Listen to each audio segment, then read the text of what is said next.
duduk Bapak Ibu. Tahun ini tema kita adalah bersama Allah kita lakukan perkara-perkara yang gagah perkasa. Jadi bagaimana kita mulai memikirkan melakukan hal-hal yang gagah perkasa dalam tahun 2025. Memang kalau kita lihat ya banyak berita-berita yang tidak menyenangkan, tapi kalau kita tahu bahwa ada Tuhan yang menyertai kita bisa melakukan itu. Dan bulan ini kita bicara, firman Tuhan berbicara soal betapa istimewanya saudara dan saya. Jadi ada keistimewaan. Saudara dan saya ini diberikan keistimewaan. Cuman sadar nggak kita ini ada keistimewaan? Itu yang jadi pertanyaannya. Karena keistimewaan itu bukan karena kita, tapi karena Tuhan sangat mengasihi kita. Tuhan sangat peduli dalam hidup kita. Tuhan juga punya rencana ke depan dalam hidup kita. Mari kita lihat firman Tuhan dari Efesus 1 ayat 3. Efesus 1 ayat 3. Nanti kita akan lihat dari sampai dengan ayat 14. Tapi pembacaan kita saat ini adalah dari satu ayat ini saja dulu, Efesus 1 ayat 13. Kita akan buka Alkitab kita masing-masing.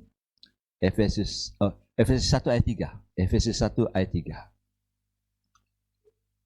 Elai memberikan judul dari nats ini adalah kekayaan orang-orang yang terpilih.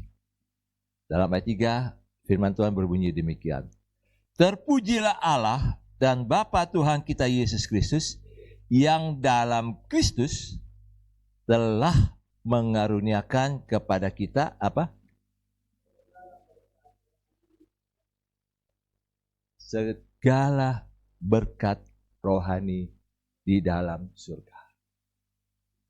Firman Tuhan tidak katakan akan mengaruniakan, tapi dikatakan telah mengaruniakan. Jadi sudah tersedia. Ini keistimewaan loh. Hak istimewa. Apa sih maksudnya ini? Segala berkat rohani. Kan kita butuh kalau di dunia ini kan berkat bukan berkat rohani dong. Berkat jasmani.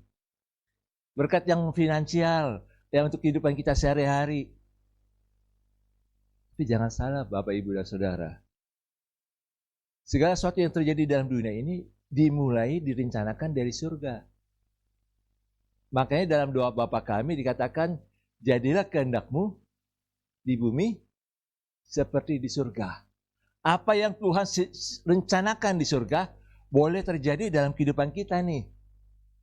Dan firman Tuhan katakan telah mengaruniakan. Bagaimana kita bisa menerima ini? Kita harus ada di dalam Yesus. Harus ada di dalam Yesus. Bukan di luar Yesus, tapi harus ada di dalam Yesus. Bukan di luar pengajaran Yesus, bukan. Tapi apa yang Tuhan Yesus ajarkan dalam firman Tuhan ini, kita tangkap itu. Dikatakan telah mengaruniakan kepada kita segala berkat rohani di dalam surga. Pengertian di dalam surga ini bukan pengertian nanti kita udah mati baru terima semuanya, itu bukan. Tapi pengertian di dalam surga, selama kita hidup dalam dunia ini, kita bisa menerimanya. Suasana surga kita bisa alami dalam dunia ini. Bukan kita hanya nanti waktu kita mati, nanti masuk surga. Bukan itu. Tapi bagaimana kita menciptakan suasana surga dalam kehidupan kita sehari-hari ini. Kalau kita menciptakan suasana surga dalam kehidupan kita sehari-hari, maka kita akan menerima segala berkat rohani itu. Apa sih yang maksud dengan suasana surgawi itu? Misalnya dalam rumah. Adakah suami istri berdoa, baca firman Tuhan bersama-sama? Itu suasana surga loh. Udah kamu sendirilah. Kalau doa dalam hati aja. Jangan. Suasana surga di mana kita yang menciptakan, kita yang sepakat, suami istri sepakat, sehati. Suami istri hanya manajer. Firman Tuhan ini diabaikan. Aduh, betapa sedihnya Tuhan itu.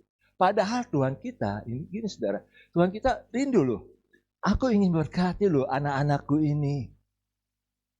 Aku ingin berkati orang-orang yang kupilih untuk diselamatkan. Orang-orang yang kupilih yang bisa melayani aku. Dan Tuhan mau berikan itu. Cuma yang menjadi penghambat adalah diri kita sendiri, saudara. Makanya Tuhan katakan, telah mengaruniakan kepada kita segala berkat rohani di dalam surga. Ini keistimewaan kita loh. Waktu kita mau percaya pada Yesus, Tuhan sudah siapkan. Begitu kita sudah percaya pada Yesus, kita mau hidup di sungguh-sungguh dalam Yesus, maka semua telah diberikan. Bukan setengah-setengah, telah diberikan. Apa tuh yang berkat-berkat rohani yang kita akan terima? Ada 3 sangat prinsip sekali dalam hal ini dari ayat 4 sampai dengan ayat yang ke-14. Yang pertama ayat 4 sampai dengan ayat yang ke-6. Dikatakan demikian dalam ayat 4. Sebab di dalam Dia, dalam Yesus, Allah telah memilih kita sebelum apa? Dunia dijadikan. Saudara bisa bayangkan nggak ini? Sebelum ada Adam dan Hawa, sebelum penciptaan hari pertama itu, sebelum dunia ini masih belum berbentuk, Tuhan telah memilih kita. Artinya itu dari waktu ke waktu, Tuhan sudah memilih Ines. Jadi bukan pada waktu lahir baru dipilih. Tapi sudah ada dalam perencanaan. Tuhan telah memilih saudara dan saya untuk diselamatkan, menjadi anak-anaknya. Jadi kita dipilih supaya apa? Supaya kita kudus dan tak bercacat di hadapannya. Ini hal yang sangat dalam, saudara. Jadi Tuhan memilih kita bukan hanya, oh kamu supaya ke gereja, kamu bisa baca Alkitab. Bukan hanya itu saja. Tapi dikatakan kudus dan tak bercacat di hadapannya. Maksudnya apa ini? Maksudnya, kalau kita sebagai anak-anak Tuhan, kita yang sudah tahu tentang pengorbanan Yesus, kita mau hidup sungguh-sungguh di hadapan Tuhan. Orang-orang Kristen, anak-anak Tuhan, yang sungguh-sungguh akan hidupnya akan menerima berkat-berkat Tuhan, berkat-berkat rohani. Tapi yang anak-anak Tuhan yang memang kompromi dengan dosa, kompromi dengan hal dunia, itu menderita loh. Contoh dalam Alkitab kayak Lot. Dia anak Tuhan loh, orang pilihan. Orang benar, kalau dalam Petrus katakan dia orang benar. Tapi karena dia kompromi, karena dia ingin membangun masa depannya di hari tuanya dengan 2 anaknya. Dan dia tahu bahwa Sodom dan Gomora ini memberikan harapan untuk menjadi kaya. Tapi justru Alkitab katakan dia menderita. Kenapa? Kompromi. Mungkin saudara pernah, kalau saya bilang Tesla, pasti saudara tahu ini ada mobil Tesla. Tapi ada satu tokoh itu sebenarnya, namanya Nikola Tesla. Dia dengan Thomas Alva Edison bertolak belakang. Tapi sebenarnya satu aliran juga sebenarnya. Kalau Thomas Alva Edison yang menemukan bohlam, tapi Tesla yang menemukan mobil listrik yang saat ini dipakai, motor listrik, itu dari ilmunya Tesla. Terus kalau kita kemana-mana selalu cari apa kalau pakai handphone? Charger sama WiFi. Ada WiFi nggak? WiFi itu patennya daripada Tesla. Tapi sayangnya, saudara, Tesla ini punya papa, seorang pendeta Ortodoks dari Serbia. Mamanya itu seorang yang ahli mekanik sebenarnya. Jadi dia bisa mengerti tentang listrik itu dari mamanya, bakat dari mamanya. Tapi Tesla ini menjauh dari Tuhan. Walaupun dia sebenarnya banyak penemuan-penemuan, ada 300-400 penemuan dia, hak patennya dia, tapi dia hidupnya dalam kemiskinan. Karena dia tinggalkan Yesus. Dia belajar tentang meditasi, dia belajar tentang bagaimana agama-agama yang lain. Tapi dia nggak mau belajar bagaimana dalam Yesus ada kedamaian. Akhirnya selama 40 tahun dia hidup di hotel, nggak bisa bayar hotel, dia butuh biaya, dia jual hak patennya. Dia nggak menikah, nggak punya anak. Akhirnya ilmunya dia dipakai, dan akhirnya siapa saat ini yang Elon Musk pakai untuk Tesla ini. Elon Musk jadi orang yang terkaya di dunia. Dia hidup dalam kemiskinan. Ini satu gambaran, saudara. Kalau kita mau hidup sungguh-sungguh di hadapan Tuhan, hiduplah sungguh-sungguh sebagai anak Tuhan, sebagai orang-orang yang dipilih Tuhan. Jangan kompromilah dengan dosa, jangan kompromi dengan dunia ini. Kenapa? Karena Tuhan mengatakan, firman Tuhan katakan supaya kita kudus dan tak bercacat di hadapannya. Kalau kita kompromi, itu hidup dalam kemiskinan, hidup dalam keterpurukan yang Tuhan biarkan terjadi seperti itu. Dan ini Tuhan betul-betul kasihan sama orang-orang, anak-anaknya yang seperti ini.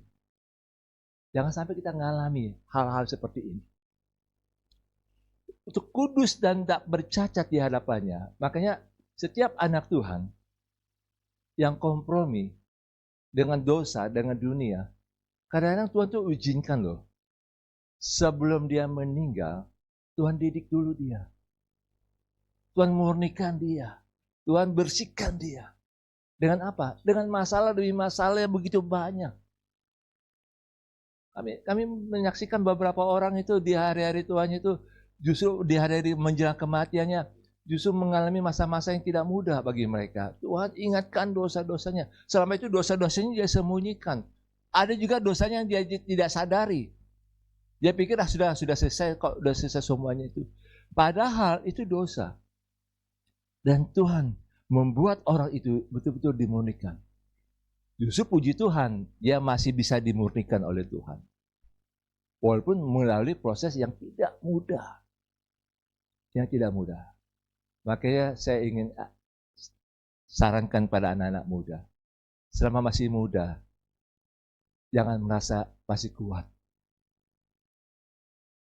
Masih bisa jaya. Teruslah bergantung pada Tuhan. Supaya kita kudus dan tak bercacat di hadapannya. Nanti kalau sudah tua, merasa berjaya, merasa hebat, di hari tuanya, kena stroke, kena ini, aduh kasihan. Dan ini saya mengajak kita untuk sungguh-sungguh bagaimana sejak muda kita mau betul-betul kudus dan tak bercacat. Hati-hati juga dengan perkataan kita juga. Dengan kita pikir, ini gampang, ini. Tadi Ibu Leni sudah saksikan, tadi saya tuh ngomong seenaknya aja, sampai akhirnya Tuhan kasih dia sakit penyakit yang dia sendiri nggak pernah duga. Makanya jangan siapkan diri untuk penguburan lah. Kalau mau mati jangan susahkan orang. Tapi paling tidak jangan sampai ada kata-kata kita tuh akhirnya membuat kita tuh menyusahkan diri kita sendiri. Saya ada baca nonton satu YouTube itu dari luar negeri, dan dia menggambarkan gini. Iblis semasa-masa kini itu banyak menuntut kepada Tuhan apa yang dikatakan oleh kita, orang-orang percaya. Makanya kalau kita suka mengutuk diri sendiri, suka katakan, gue ini nggak bisa, gue ini nggak benar, nggak becus, gue ini nggak layak, nggak mau maju ke depan, nggak mau bagaimana bersaksi kepada orang lain, itu iblis mendakwah. Makanya kenapa banyak anak-anak muda itu kena sakit penyakit yang aneh-aneh saat-saat ini. Karena sembarangan berkata, sembarangan hidup juga. Nah ini yang kita juga ini. Makanya Tuhan katakan supaya kita kudus dan tak bercacat. Dan dalam ayat 5 katakan, dalam kasih ia telah menentukan kita dari semula oleh Yesus Kristus untuk menjadi anak-anaknya sesuai dengan kelelaan kehendaknya, supaya terpujilah kasih karunia yang mulia yang dikaruniakannya kepada kita dalam Dia yang dikasihinya. Jadi kita betul-betul menjadi kudus dan tak bercacat. Yang kedua, dalam ayat 7, supaya di dalam Dia dan oleh darahnya kita beroleh penebusan, yaitu pengampunan dosa, menurut kekayaan kasih karunia-Nya. Ayat 8, yang dilimpahkan kepada kita dalam segala hikmat dan pengertian. Jadi kita semakin mengerti apa artinya penebusan Yesus. Penebusan itu harus ada darah yang tercurah. Dosa saudara dan saya menyebabkan darah Yesus tercurah di kayu salib. Makanya gini saudara, ayat kedua, dalam pengertian kedua ini, ayat 7 sampai 8, 9 ini, bahwa Tuhan mau sehari-hari, saat-saat ini, kita mudah bertobat. Apa yang terjadi tadi Jenny sudah jelaskan sedikit singgung tentang kebakaran hutan di California. Itu ngeri saudara. Yang nggak tahu sudah baca apa tidak yang renungan tadi saya kirim. Itu Nicky Geisler, seorang komedian Amerika yang terkenal. Dia bicara di Globe Award tanggal 5 kemarin, hari Minggu. Dia bicara mengejek Tuhan. Kru dapat petisi, kru film itu di Hollywood itu dapat 13 suara. Ibu-ibu yang cerewet-cerewet dapat 3 suara. Tapi Tuhan 0. Nggak dapat suara sama sekali. 2 hari kemudian itu kebakaran luar biasa. Padahal kalau dilihat itu bukan musim panas. Kalau kebakaran hutan biasanya musim panas. Sebagian lain di Amerika, negara bagian yang lain itu di Amerika, itu lagi musim salju. Panasnya luar biasa. Habis kebakaran hutan itu, mengerikan. Hanya dalam waktu 4 hari, udah 20 miliar dolar, lebih 20 miliar dolar. Saudara bisa hitung, itu udah berapa, kalau dilihat itu sudah hampir 1.000 triliun rupiah kerugiannya. Perusahaan asuransi sahamnya anjlok. Digoncang oleh Tuhan. Bencana demi bencana, ini sudah diprediksi akan terjadi. Kenapa kita perlu ada bertobat tiap hari? Supaya kalau ada kejadian seperti itu, kejadian-kejadian yang tiba-tiba terjadi dalam hidup kita, paling tidak kita merasa aman dulu bahwa kita sudah diampuni dosa kita. Tadi pagi ada teman yang tinggal di LA, saya tanya, bagaimana keadaan kamu di sana? Saya sih aman Pak, tapi teman-teman saya rumahnya kebakaran. Waduh, saya bilang kasihan, saya doa untuk anak-anak Tuhan di sana lah. Walaupun dia anak-anak Tuhan, tapi kena dampaknya, saudara. Lot walaupun anak Tuhan, percaya pada Tuhan, tapi waktu Sodom dan Gomora dia tunggang barikan sama Tuhan, kena juga, habis. Kalau ada terjadi sesuatu bagi bangsa ini, saudara, kita juga kena loh. Saya betul-betul bergumul, berdoa. Kita sungguh-sungguh harus serius untuk bangsa ini, bangsa Indonesia.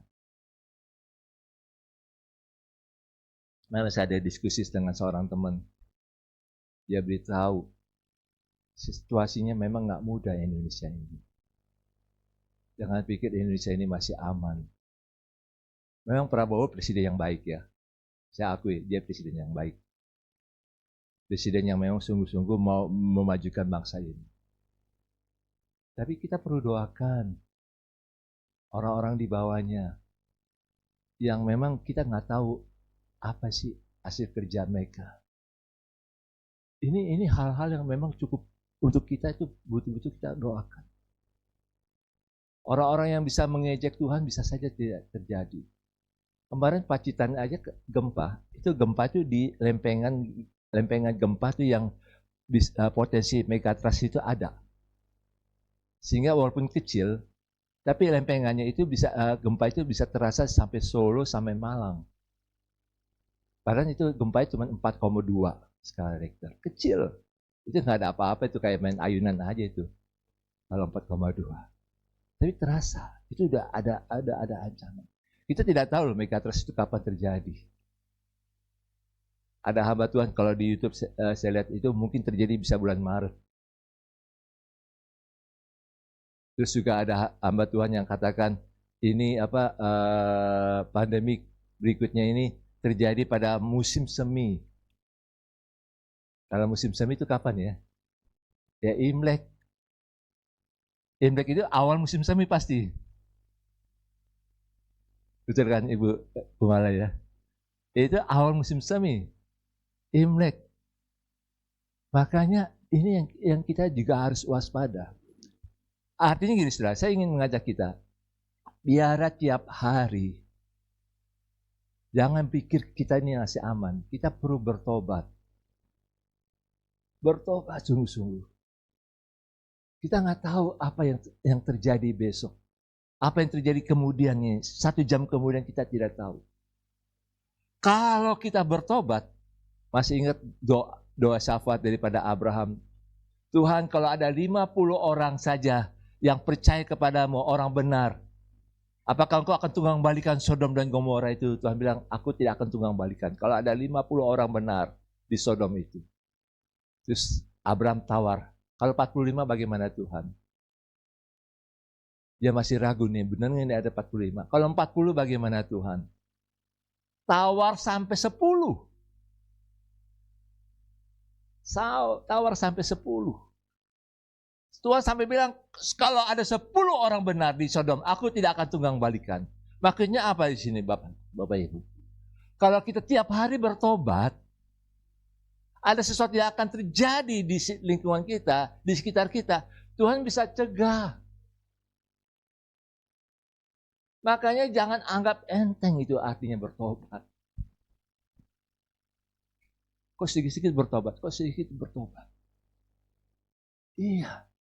Supaya kita tidak bercacat dan tidak bercela, supaya kita bisa menerima segala berkat rohani yang Tuhan siapkan bagi kita, yang Tuhan sudah curahkan bagi kita. Segala berkat rohani itu loh Bapak Ibu. Kalaupun juga terjadi bencana, ada perlindungan Tuhan bagi kita. Kalaupun juga terjadi di lingkungan kita, di sekitar kita, kalaupun juga Tuhan goncangkan bangsa ini, goncangkan ekonomi bangsa ini, kita juga masih merasa aman dalam Tuhan. Kita nggak terlalu khawatir. Masih ingat tahun 96 waktu Indonesia mulai goncang ekonomi, Krismon. Wah, waktu itu sudah mulai goncang itu banyak. Orang cari beras. Beli beras banyak-banyak. Kalau yang satu rumah itu 4 kepala, bisa beli beras 50 kilo. Kami juga waktu itu mulai khawatir juga, beli 20 kilo. Busuk. Karena khawatir. Jadi artinya, kalau terjadi kegoncangan, ya tentu ini bukan kita harapkan ya, tapi kalau kita bertobat, minimal Tuhan bisa mencegah karena kita. Jangan pikir ini sesuatu yang ini loh saudara, ini betul-betul bukan aman kita di 2025 ini. Bukan yang aman. Saya ingin mengajak kita, coba boleh melihat. Mari, setiap hari kita menghargai pengorbanan Yesus. Yesus sudah mati di kayu salib. Darahnya tercurah bagi kita. Jangan juga berpikir seolah kan saya nggak buat dosa besar, saya nggak mencuri, nggak berbohong, nggak merugikan orang lain. Enggak. Tapi dari hari ke hari, kita masih ada aja yang buat dosa dah. Entah itu di hati, entah itu di pikiran, entah itu sudah ngomong. Ada aja. Dan paling tidak kalau kita bertobat tiap hari, minta ampun pada Tuhan tiap-tiap hari, itu akan menolong kita, membuat kita rasa aman, membuat kita bisa kuat lagi dalam Tuhan. Itu sebenarnya Tuhan mau kita kudus dan tak bercacat. maka kita juga menjaga hati kita tiap-tiap hari kita. Ya, mungkin walaupun kita pakai parfum setiap hari, tapi kalau pulang dari luar, masuk ke rumah, mandi. Ya, mungkin kalau terlalu capek, pulang malam terlalu capek, ya sudahlah, nggak apa-apalah, sikat gigi. Kami juga kadang-kadang udah pulang malam, larut malam, aduh capek sekali, ya sudahlah, tutup hidung aja deh. Tapi paling tidak kita perlu mandi lah, perlu bersihkan diri. Itu sebabnya kita perlu ada pembersihan diri terus tiap hari, minta ampun pada Tuhan. Supaya apa?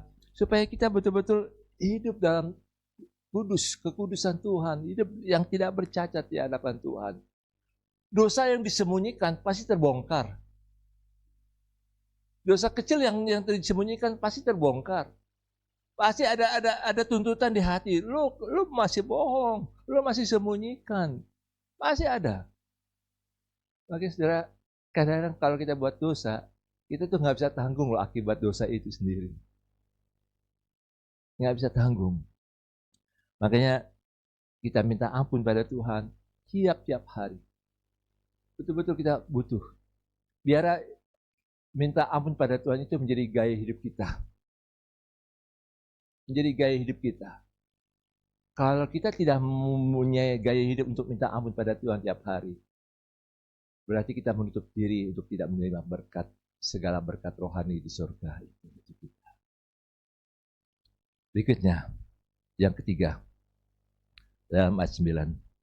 Sebab ia telah menyatakan rahasia kehendaknya kepada kita sesuai dengan rencana keleraannya, yaitu rencana keleraan yang dari semula telah ditetapkannya di dalam Kristus. Jadi kalau kita hidup kudus di hadapan Tuhan dan tiap hari kita minta ampun pada Tuhan, maka dia akan menyatakan rahasia kehendaknya. Apa itu rahasia kehendaknya? Dalam ayat 10. Sebagai persiapan kegenapan waktu untuk mempersatukan di dalam Kristus sebagai kepala segala sesuatu, baik yang di surga maupun yang di bumi. Maksudnya begini Bapak Ibu.